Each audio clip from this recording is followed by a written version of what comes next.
he's fishing in China, not in this oversearched, overpopulated, highly competitive American market. And there's still pockets of ignorance and lassitude in China that gave him some unusual opportunities.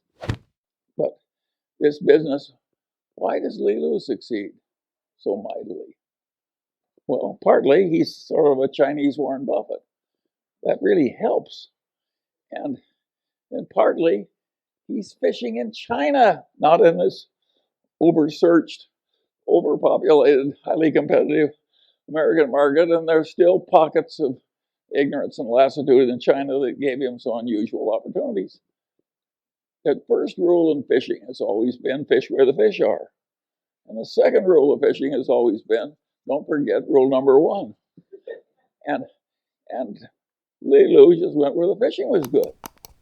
And the rest of us are like cod fishermen who are trying to catch cod where the fish have been fished out.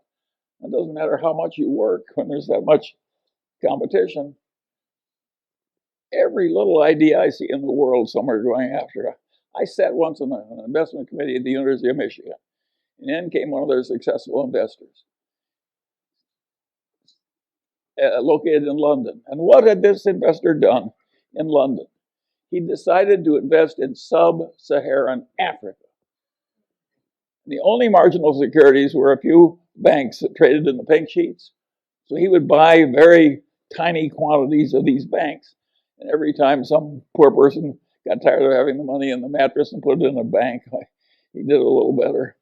And of course, he made a lot of money. Nobody else was investing in little tiny banks in Africa. But the niche was soon filled. What the hell do you do for encore after you put your clients' money in a bunch of little tiny banks in sub-Saharan Africa? The niche gets filled quickly.